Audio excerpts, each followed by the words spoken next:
DJ বাপি presentation. তোমার জন্য আমি বৃন্দাবনে রাধা হয়ে এসেছি। আচ্ছা তুমি ভেবে দেখো তো কৃষ্ণ কত খেলা খেললে তুমি আমাকে নিয়ে। ভেবে দেখো তো কৃষ্ণ কত লীলা তুমি করলে আমাকে নিয়ে। জটিলা কুটিলার ঘরে, বাঘিনী শাশুড়ির ঘর, নাগিনী ননদীর ঘর, জমের মতো স্বামী আয়ান, জমের মতো স্বামী আয়ান, সেই কৃষ্ণ বিবাদিনীর ঘরে আমাকে তুমি নিয়ে কত খেলা খেললে।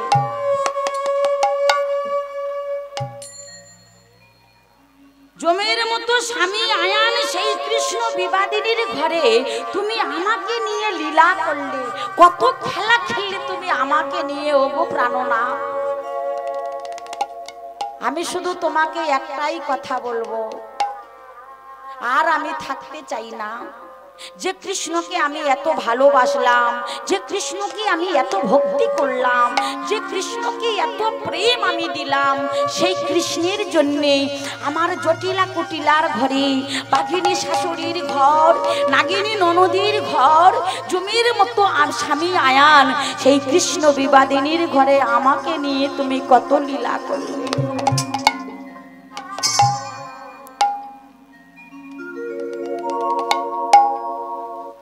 শ্যাম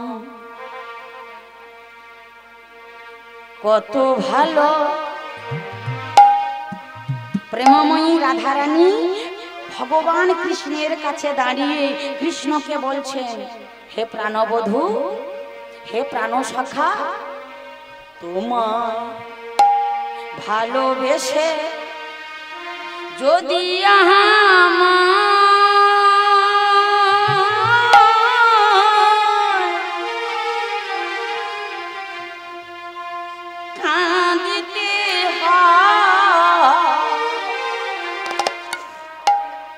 ওগো কে বলিবে বন্ধু তোমার দীন দয়া,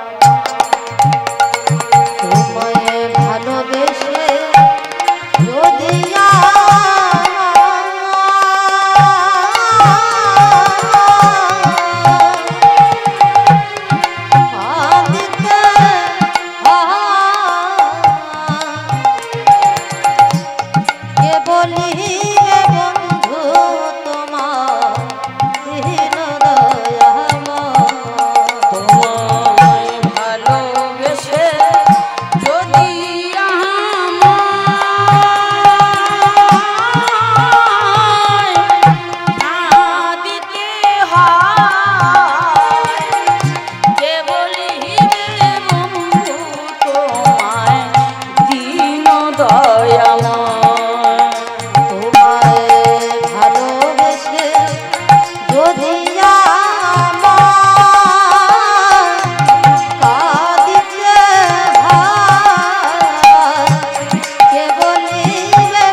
কৃষ্ণ বললেন, রাধে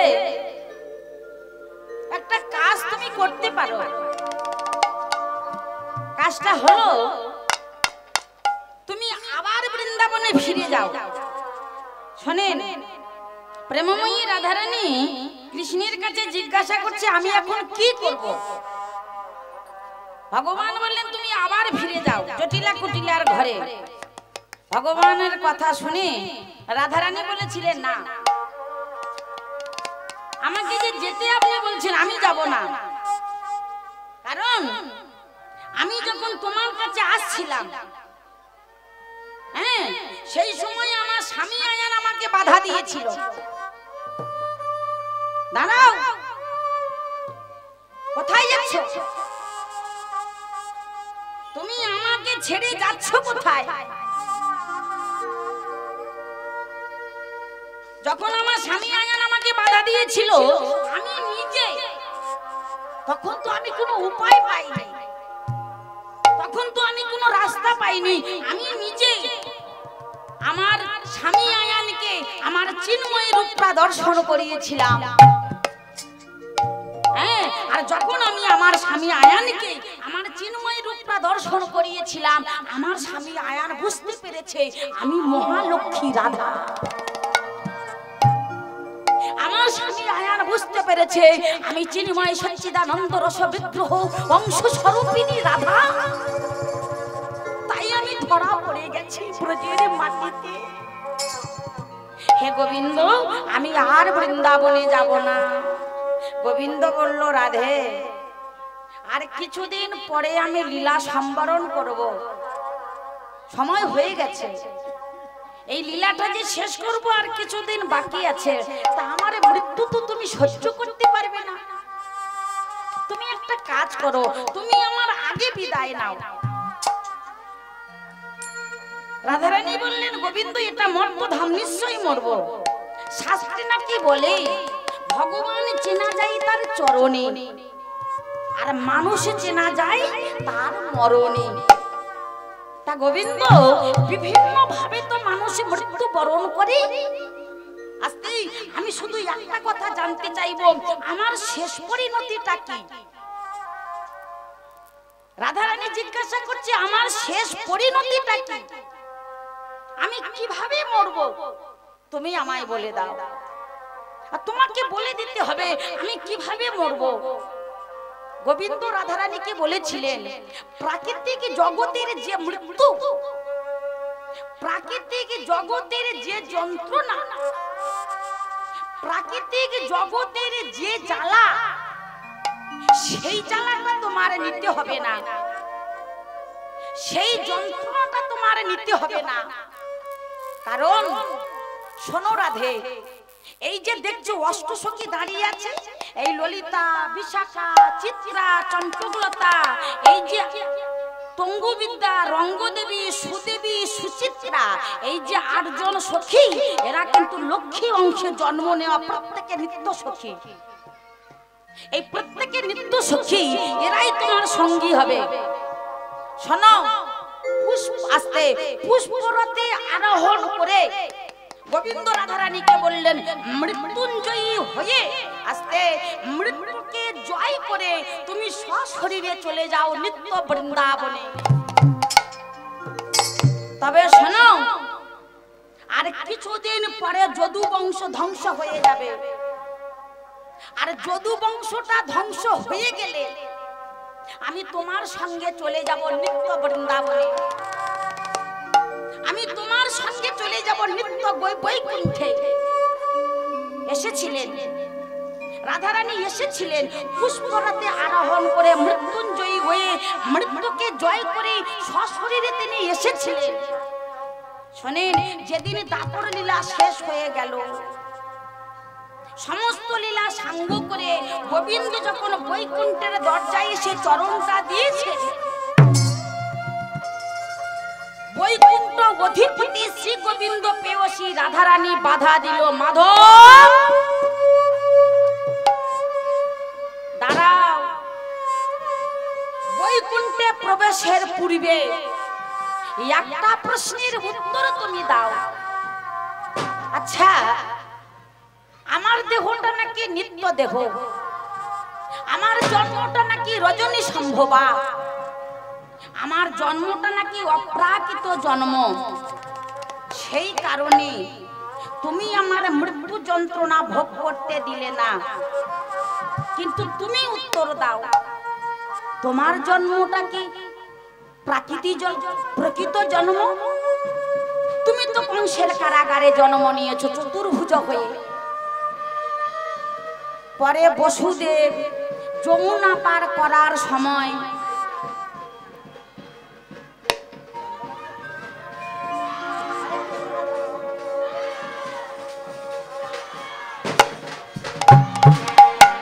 हरे कृष्णा कृष्णा कृष्णा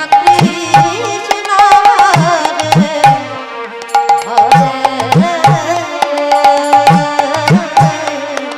हरे राम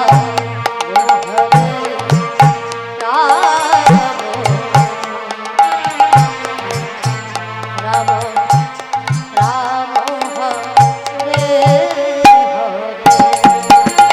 हरे कृष्णा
দাও।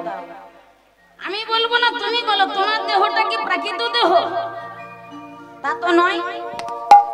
তুমি তো কংসের কারাগারে জন্ম নিয়েছো চতুর্ভুজ হয়ে। পরে তো বসুদেব যমুনা পার করার সময় যমুনাকে রক্ষা করিয়া তুমি চলে গেলে, কিন্তু আমাকে তুমি কেন ভুল বুঝিয়ে পাঠিয়ে দিলে? নিত্য দেখি আমি এলাম, কিন্তু তুমি চিন্ময় সচ্চিদানন্দ রস বিগ্রহ লীলা পুরুষোত্তম ভাগবত বলছেন, এতে চাংস কলা পুংস কৃষ্ণস্তু ভগবান। তুমি ভগবান হয়ে, তুমি লীলা পুরুষোত্তম হয়ে তুমি কেন আমাকে ভুল বুঝিয়ে পাঠিয়ে দিলে? গোবিন্দ বলল, আচ্ছা রাধে, তোমাকে একটা প্রশ্ন করব, উত্তর দাও তো। আচ্ছা, তুমি কি শুধু একাই কেঁদেছো? হ্যাঁ, আমি কাঁদিনি? বৃন্দাবনের মাঝে যেদিন শ্রীরাম অভিশাপ দিল,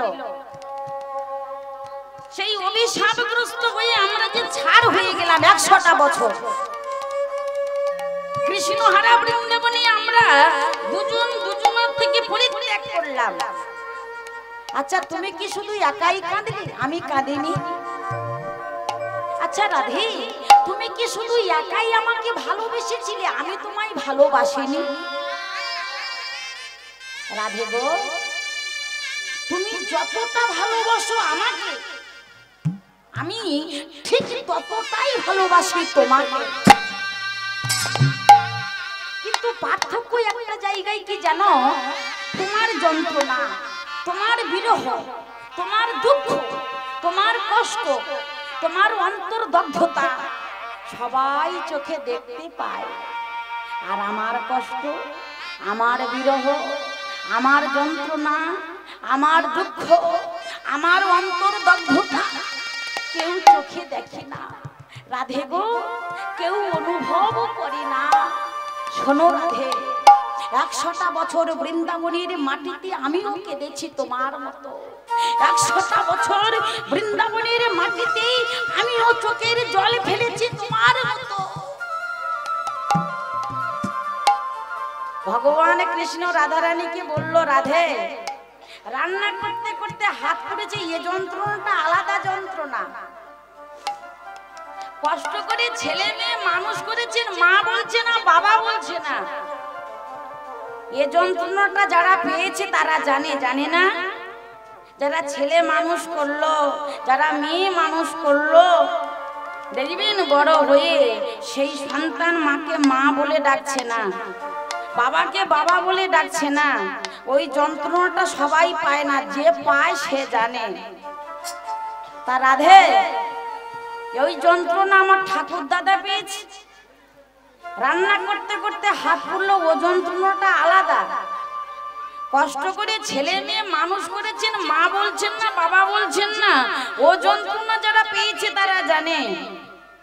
ভগবান কৃষ্ণ রাধারানীকে বলছেন, সব থেকে বড় যন্ত্রণা হলো মৃত্যু যন্ত্রণা।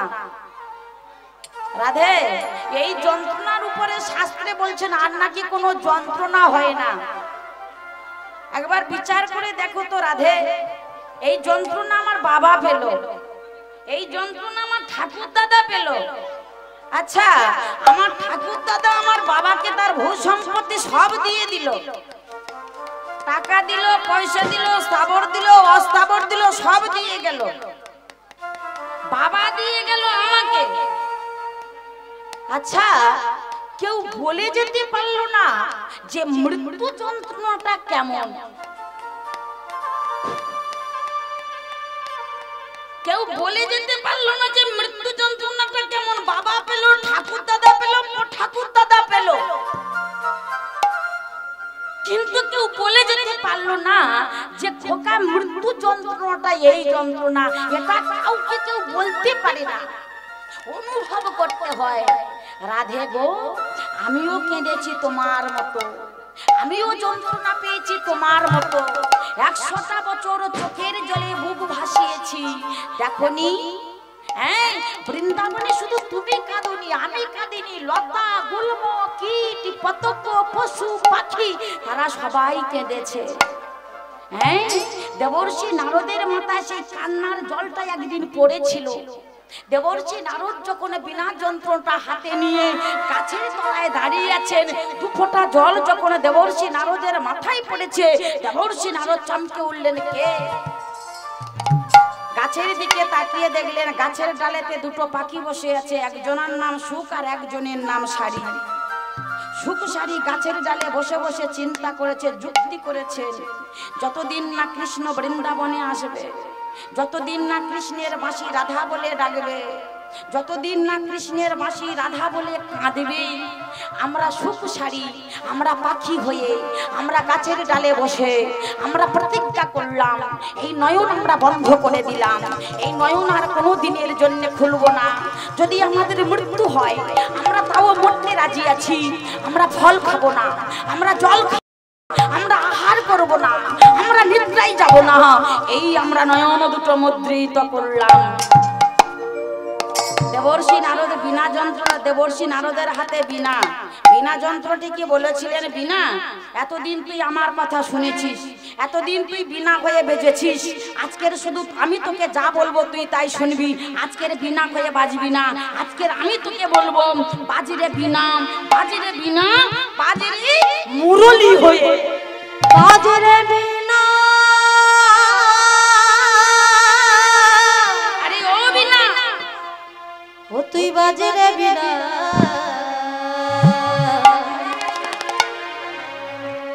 পরবর্তী সম্প্রদায়কে পাঠিয়ে দিবেন, সময় হয়ে গেছে দাদা।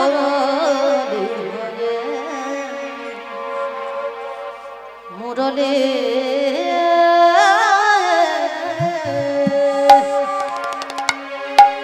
বাজিরে মুরলি, বাবা বাবা বাজিরে বিনা,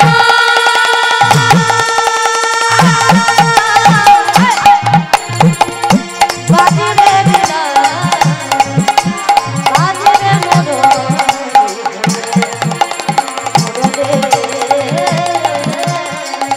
বাজিরে মুরলি, ওজর মধু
রাধারানীকে বললেন সেই দিন উদ্ধার পাবে, এ যুগে নয়। এই যে রাধা হয়ে জন্ম নিয়েছো, এই রূপে জন্ম নিলে হবে না, মনুষ্য ধারণ করতে হবে, মনুষ্য দেহ ধারণ করতে হবে। জানেন মনুষ্য দেহ ধারণ করে এসেছিলেন কোথায় রাধারানী? উত্তরপ্রদেশে, অন্তর্গত মথুরা মেলায়। হ্যাঁ, অন্তর্গত মথুরা মেলায় এসেছিলেন প্রেমাময়ী রাধারানী। শুনেন, বাবার নাম হলো কি? বনমালী রায়। বনমালী রায় বাহাদুর। বনমালী রায়ের ঘরে জন্ম নিলেন প্রেমময়ী রাধারানী। দ্বিতীয়বার মৃত্যু যন্ত্রণাটা জানবার জন্য এসেছিলেন, যে কেমন মৃত্যু যন্ত্রণাটা আমি জানতে চাই। তা বনমালী রায় বাহাদুর একদিন কানে খবর শুনেছিলেন, একটা ভক্ত মানে বাঞ্ছারাম বলে একটা ভক্ত আছে, ওই ভক্ত নাকি ভগবান দর্শন করেছেন, তার ঘরে নাকি ভগবান আছেন। আর সেই ভগবান হলো কে জানেন? ভগবানের নামটা শুনেছেন? নূতন নাম, বৃন্দাবনের বিনোদ। কৃষ্ণের আরেকটা নাম হলো বিনোদ। সেই বৃন্দাবনের বিনোদ হয়ে জন্ম নিলেন সেই বাঞ্ছারামের ঘরে। পাথরের বিগ্রহ, সেবা দিলে সেবা করে, যা দেয় তাই খায়। আর বনমালী রায় বললেন, আমি দেখতে যাব আমার রাজ্যে, হ্যাঁ তরাস জেলায় এত বড় রাজ্যে বাঞ্ছারামের ঘরে ভগবান এসেছেন, আমি দেখতে চাই। রাধারানীকে কোলে নিলেন। মেয়েটার নাম দিয়েছিল রাধা। রাধাকে কোলে নি আর ওই ভগবান দেখতে গেছে। আস্তে ভগবান দেখতে গিয়ে আর মেয়েটাকে কোলে নিয়ে মা বসে আছেন, আর ভগবান ইশারা করেছে। ভগবান যখন ইশারা করেছে, মায়ের কোলে মেয়েটা থরথর করে কেঁপে উঠেছে। মায়ের কোলে যখন মেয়েটা থরথর করে কেঁপে উঠেছে, আস্তে বনমালী রায় বাহাদুরকে বনমালী রায় স্ত্রী বলছেন, মানে রাধার মা বলছে, ওগো রাধার বাপ, শুনছো? মেয়ের আমার শরীর খারাপ, এতটা পথ পালকি চেপে এসেছে, মনে হয় শরীর খারাপ, চলো বাড়ি ফিরে যাই। বাড়ি নিয়ে গেল বটে, কিন্তু মেয়েটা একটা জিনিসই দেখে এলো। যে জিনিসটা দেখলো সেটা হারাতে পারছে না। মেয়েটা শরীরে জ্বর দেখা দিয়েছে, অজানা জ্বর। ওঝাকে ডেকেছে, বদ্যি এলো, ওঝা এলো, চিকিৎসক এলো, ঔষধ দিলেও জ্বর কমছে না। ঘুমের ঘরে মেয়েটা শুধু একটা কথা বলে ডাকে, বিনোদ দেখা দাও। মেয়েটাই একটা কথা বলে, বিনোদ দেখা দাও, বিনোদ দেখা দাও, বিনোদ দেখা দাও। বুঝতে পারলো মেয়ের মা। জমিদার গিন্নিকে বলছে, জমিদার গিন্নি জমিদারকে বলছে, শুনছো রাধার বাপ, যেদিন থেকে মেয়েকে নবগ্রামে নিয়ে গেলে, কি জন্য যে নিয়ে গেলে বুঝিনি বাপু। এইটুকু মেয়ে যেদিন থেকে বিনোদকে দেখেছে, সেদিন থেকে এই মেয়ের বদনে একটাই কথা, বিনোদ দেখা দাও, বিনোদ দেখা দাও, বিনোদ দেখা দাও। জমিদার বনমালী রায় বললেন, এত বড় তরাস জেলাটা পরিচালনা করি আমার একার বুদ্ধি দ্বারা, বিনোদের চিন্তা দূরে চলে যাবে যদি ঠিকই মতো কাজ করতে পারি। স্ত্রী বলল, কি করবে? বনমালীর স্ত্রী বলল, কি করবে? বলল, মেয়েকে আমি বিয়ে দিয়ে দেব। আর মেয়েকে যদি বিয়ে দেওয়া যায়, মেয়ের চিন্তা দূরে চলে যাবে। ছুটে গেলেন বনমালীর কাছে, হে গোবিন্দ, যেদিন থেকে আমার জ্ঞান হয়েছে, আমার জ্ঞান স্বরূপে আমি কোনো অপরাধমূলক কাজ করিনি, আমি কোনো অন্যায়, কোনো অপরাধ, কোনো অন্যায় আমি কোনোদিন করিনি। যেদিন থেকে আমার মেয়েটা তোমাকে দেখেছিল, সেদিন থেকে আমার মেয়ের দশা এমন হয়েছে, আমার মেয়ে ঘুমিয়ে ঘুমিয়ে শুধু একটা কথা বলে, বিনোদ দেখা দাও, বিনোদ দেখা দাও, বিনোদ দেখা দাও। কেন তুমি আমার মেয়েটাকে কাঁদালে? আমি জানি তুমি বিয়ে ধন বুঝে মনে হরে নিতে কতক্ষণ, সন্তান সন্ততি তুমি আমায় দিয়েছো, আবার তুমি যদি কেড়ে নিতে চাও, দুঃখ আমার নাই, একটাই দুঃখ, কেন তুমি আমার মেয়েটাকে কাঁদালে? এই উত্তর আসতে, এই উত্তরে যতক্ষণ না দেবে, এই মন্দির থেকে আমি বাইরে যাব না, আমি আহার করব না, আমি নিদ্রায় যাব না, এই মন্দিরে আমি শয়ন করে পড়ে রইলাম, যতক্ষণ এই উত্তর তুমি আমার যতক্ষণ না দেবে। ধুলায় ধূসরিত রঙ্গে বনমালী রায় বাহাদুর শয়ন করে আছেন। এমন সময় কে যেন ডাকলো, শ্বশুর মশাই। চমকে উঠলেন বনমালী রায়, কে কে তুমি? শ্বশুর মশাই। চতুর্দিকে তাকিয়ে দেখছেন কাউকে তো দেখা যাচ্ছে না, কিন্তু শ্বশুর মশাই বলে সম্বোধন করছে কে? মন্দিরের মধ্যে আমি ছাড়া তো আর কেউ নেই। বনমালী রায় বললেন, আমি তো মন্দিরের মধ্যে একাই আছি, কিন্তু আমাকে শ্বশুর মশাই বলে ডাকলো কে? বিনোদ বললেন, এই যে মন্দিরের মধ্যে যদি কেউ না থাকবে তাহলে এতক্ষণ নিবেদন করছিলেন কাকে? একটু তাকিয়ে দেখেন, আমি উপরের দিকে তাকিয়ে দেখেন, আমি বিনোদ। এই যে আমি দাঁড়িয়ে আছি, আমি বিনোদ। তাকিয়ে দেখলেন বনমালী রায়, বিনোদ দাঁড়িয়ে আছে। কিন্তু তুমি শ্বশুর মশাই বলে সম্বোধন করছো কেন? কাকে বলে? কেন আপনাকে? কেন আপনার মেয়েটা যে আমায় ভালোবাসে। আপনার মেয়ে মনে মনে প্রতিজ্ঞা করে নিয়েছেন, বিয়ে যদি করতে হয়, বর মাল্য যদি দিতে হয়, বর আসনে যদি বসাতে হয়, আমাকে ছাড়া তো সে কাউকে বিয়ে করবে না। তাই সম্পর্কে আমি আপনার জামাই হব। হ্যাঁ, তাই আপনার মেয়ে আপনার কাছে তো এ কথাটা বলতে পারে না, ভালোবাসার কথা, প্রেমের কথা। যেহেতু সম্পর্কে আপনি তার বাবা হন, তাই নাগলজ্জা খেয়ে, চোখের মাথা খেয়ে আমি আপনাকে বললাম, আমি আপনাকে বিয়ে করব, আমি আপনার মেয়েকে বিয়ে করব, আর আমি হব বৃন্দাবনের জামাই বিনোদ। তবে শুনুন, এই মেয়েকে আমি বিয়ে করব না, এই বাড়ি চলে যান। বাড়ি গিয়ে 5 দিনের মধ্যে এই রকম একটা মেয়েকে জন্ম দিয়ে দেন। বনমালী রায় বললেন, তুমি কি আমার সঙ্গে মস্করা করছো? এটা কি সম্ভব? 5 দিনের মধ্যে আমি একটা মেয়েকে জন্ম দেব কি করে, যে মেয়েটা দেখতে হবে আমার এই মেয়ের মতো? ভগবান বললেন, এই যে আমার মন্দিরের সামনে একটা নিম্ব বৃক্ষ আছে, নিম গাছ আছে, এই নিম গাছটাকে কেটে বাড়ি চলে যান। ভালো ভাস্কর ডেকে, ভালো শিল্পী ডেকে 5 দিনে মূর্তি তৈরি করে নেন। এই কাঠের মূর্তিটাকে কোলে নিয়ে 5 দিনের দিন ভোরের বেলায় আপনি নেবেন, বনমালী রায়কে বলছেন, আপনি নেবেন কাঠের বিগ্রহ, আর আপনার স্ত্রী নেবে রক্ত মাংসের রাধা। 2 স্বামী স্ত্রী 2 মেয়েকে কোলে নিয়ে যমুনার ঘাটে যাবেন। মন্ত্র উচ্চারণ করে পঞ্চামৃত দিয়ে আপনার যে রক্ত মাংসের রাধাকে স্নান করাবেন, পঞ্চামৃত দিয়ে স্নান করাবেন, হলুদ দিয়ে স্নান করাবেন।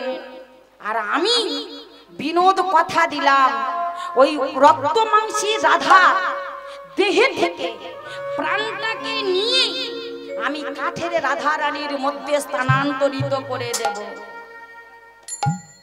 কথা দিলাম, যতদিন বৃন্দাবন থাকবে রক্ত মাংসের শরীরটা থাকবে না, কিন্তু কাঠের রাধা রানী থাকবে। 2 স্বামী স্ত্রী। পরবর্তী সম্প্রদায়কে বলছি মিলনে রাখবো।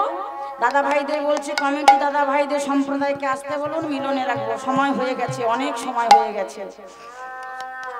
2 স্বামী স্ত্রী 2 মেয়েকে কোলে নিলেন, আর মাইরা 2 মেয়েকে কোলে নিয়ে যমুনার ঘাটে গেলেন।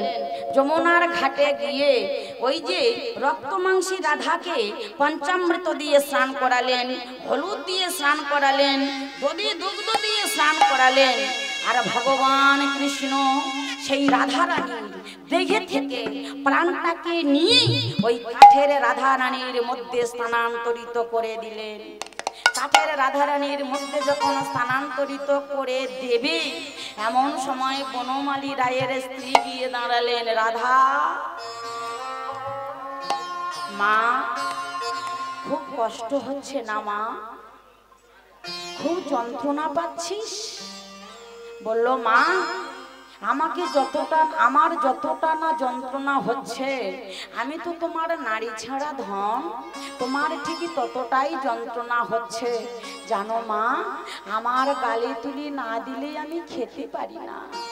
বাবা যদি আমার গায়ে হাত বুলিয়ে না দিত, আমার ঘুম আসতো না। আমি তো চলে যাব মা, একটু বাবাকে ডাকো না, আমি বাবাকে একটু দেখে যাই। দরজার পাশে বনমালী রায় শুনছিলেন। ছুটে গিয়ে মেয়েকে জড়িয়ে ধরল। রাধা খুব কষ্ট হচ্ছে না মা, খুব যন্ত্রণা হচ্ছে। হায় রে, যন্ত্রণায় কাতর হয়ে রাধাকে শয়ন করিয়ে দিলেন। আর ভগবান কৃষ্ণ নিজে গিয়ে ওই রাধারানীর দেহে থেকে প্রাণটাকে নিয়ে ওই কাঠের রাধারানীর মধ্যে স্থানান্তরিত করে দিলেন। আর যখন কাঠের রাধারানীর মধ্যে স্থানান্তরিত করে দিলেন, এমন সময় যে রক্ত মাংসের রাধা ওই জলে ভাসতে ভাসতে ভাসতে ভাসতে চলে যাচ্ছে। বনমালী রায় বাহাদুর মেয়ের দিকে তাকিয়ে দেখলেন যে 12 বৎসরের একটা মেয়ে মাকে ত্যাগ করে, বাবাকে ত্যাগ করে পৃথিবী থেকে চিরবিদায় নিয়ে চলে যাচ্ছে। বনমালী রায় বললেন, হারি যে থেকে কাঠ মনে হলেও আমি কাঠ নয়, আমাকে ধরে দেখো, আমি তোমার রাধা। হায় রে, এখনো কিন্তু সেই রাধা পুজো পায়। বৃন্দাবনের মাটিতে দেখবেন ভগবান হলো পাথরের, কৃষ্ণ হলো পাথরের, আর প্রেমময়ী রাধারানী হলেন নিম কাঠের। বললেন এখনো কিন্তু সেখানে পুজো পায়। শোনেন, প্রেমময়ী রাধারানীকে বিয়ে করবার জন্য নবগ্রাম থেকে ভগবান নিজে বর বেশে সেজে এলেন। মা, সবাই আমাকে জানবে আমি বৃন্দাবনের জামাই বিনোদ। শুধু বিনোদ নয়, সবাই আমাকে বলবে আমি বৃন্দাবনের জামাই বিনোদ। অন্যান্য পুজো, দেবতার পুজো হয় রথ উৎসবে, ঝুলন উৎসবে, আমার উৎসব হবে জামাই ষষ্ঠীতে। বর এসেই রাধারানীকে বিয়ে করি ওই নবগ্রামে ফিরে গেলেন। আরে ঠিকই এইখানে আমার ভগবান প্রেমময়ী রাধারানীর সঙ্গে মিলিত হয়ে গেল। শ্যামের মামি রাইটা দাঁড়িয়ে গেল। শ্যামের বামে রাই দাঁড়ালো নবীন কিশোরী গো, নবীন কিশোরী। শ্যামের বামে রাই দাঁড়ালো নবীন কিশোরী গো,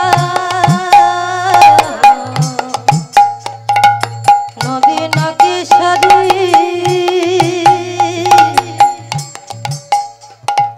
শ্যামের বামে রাই দাঁড়ালো নবীন কিশোরী গো, নবীন কিশোরী।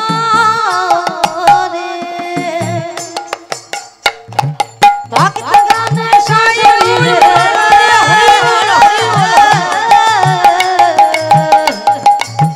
বলুন হরি হরি গো, বলুন হরি হরি। রাধে রাধে।